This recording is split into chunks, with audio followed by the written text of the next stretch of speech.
Le périssable. Sigmund Freud. Le périssable. Il y a quelque temps, je me promenais dans une campagne estivale fleurie, en compagnie d'un ami taciturne et d'un poète jeune mais déjà célèbre qui admirait la beauté de la nature environnante, mais ne pouvait y prendre plaisir, car il était inquiet à l'idée que toute cette splendeur était vouée à périr, que déjà dans l'hiver prochain elle aurait disparu, comme toute beauté humaine et comme tout ce que l'homme a créé et pourrait créer de beau et de noble.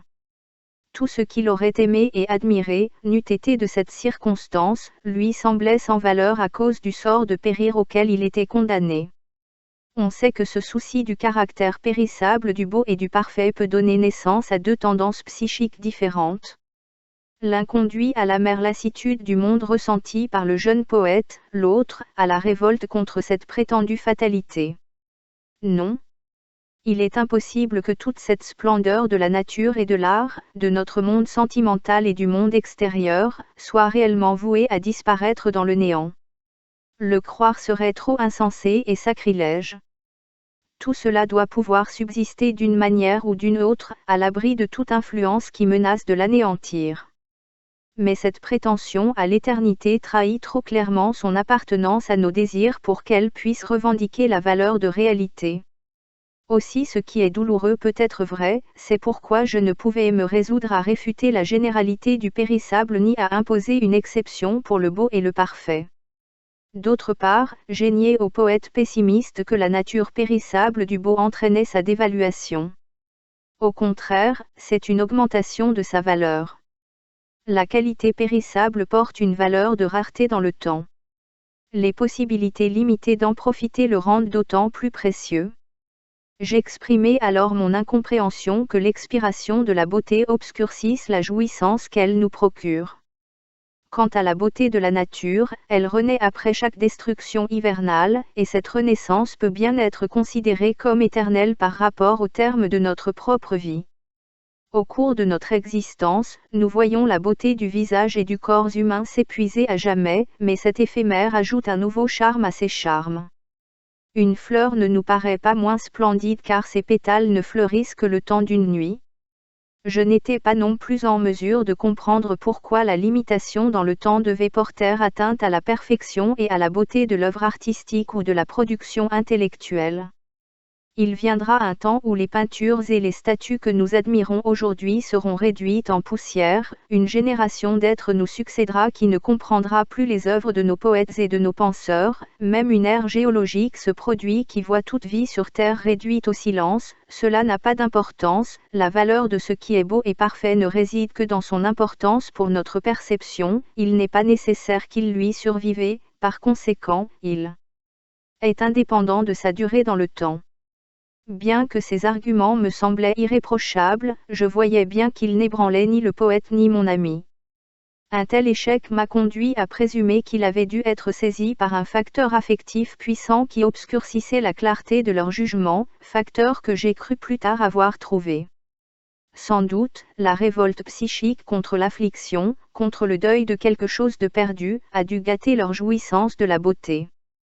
L'idée que toute cette beauté serait périssable produisait chez l'un et l'autre, si sensible, une sensation anticipée de l'affliction que son anéantissement leur causerait, et comme l'âme se détourne instinctivement de tout ce qui est pénible, ces personnes s'en sentaient la jouissance inhibée. Belle par l'idée de sa nature périssable. Faire le deuil de la perte de quelque chose d'aimé ou d'admiré semble si naturel aux profanes qu'ils n'hésitent pas à le qualifier d'évident et d'évident. Pour le psychologue, au contraire, cette affliction représente un grand problème, un de ces phénomènes qui, bien qu'inconnus en eux-mêmes, servent à leur réduire d'autres incertitudes. Ainsi, nous imaginons posséder une certaine capacité amoureuse appelée libido, qui au début de l'évolution était orientée vers le moi lui-même, pour plus tard bien qu'en réalité très tôt s'orienter vers les objets, qui restent ainsi d'une certaine manière inclus dans notre moi. Si les objets sont détruits ou si nous les perdons, notre capacité d'amour, libido, est à nouveau libérée, et peut prendre d'autres objets comme substitut, ou bien retourner temporairement à soi. Cependant, nous ne pouvons pas nous expliquer ni encore en déduire une hypothèse pourquoi ce détachement de la libido de ces objets doit nécessairement être un processus aussi douloureux. Nous vérifions seulement que la libido s'accroche à ces objets et que même lorsque de nouveaux substituts sont disponibles, elle ne se résigne pas à se séparer des objets qu'elle a perdus. Voici donc le duel. La conversation avec le poète a eu lieu pendant l'été qui a précédé la guerre. Un an plus tard, il éclata et priva le monde de toutes ses beautés. Non seulement il a anéanti la beauté des paysages qu'il a parcourus et des œuvres d'art qu'il a effleurées sur son chemin, mais il a aussi brisé notre fierté des progrès accomplis dans la culture, notre respect pour tant de penseurs et d'artistes, les espoirs que nous avaient placés dans un dépassement définitif des différences qui séparent les peuples et les races les uns des autres. La guerre a brouillé notre sublime équanimité scientifique, exposé notre vie instinctive dans une nudité crue, déchaîné les mauvais esprits qui nous habitaient et que nous supposions définitivement apprivoisés par nos pulsions les plus nobles, grâce à une éducation multiséculaire. Cela a une fois de plus fermé la portée de notre patrie et rendu une fois de plus le monde restant lointain et vaste. Cela nous a enlevé tellement de ce que nous aimions et nous a montré l'expiration de beaucoup de choses que nous pensions stables.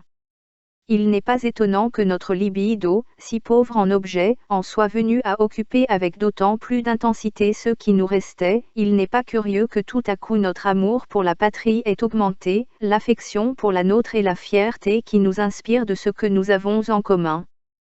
Mais ces autres biens, aujourd'hui perdus, ont-ils vraiment perdu de la valeur à nos yeux simplement parce qu'ils se sont avérés si périssables et si fragiles? Beaucoup d'entre nous le pensent, mais injustement, comme je le pense encore une fois.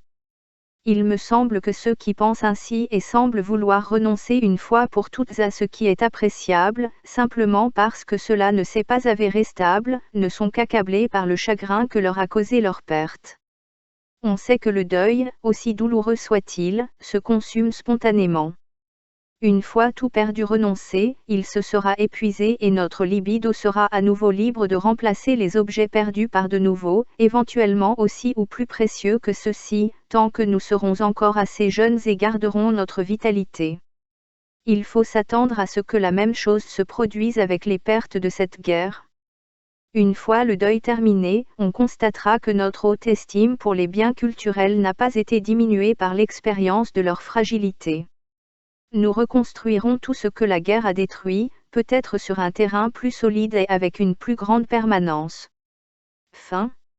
Le périssable. Sigmund Freud.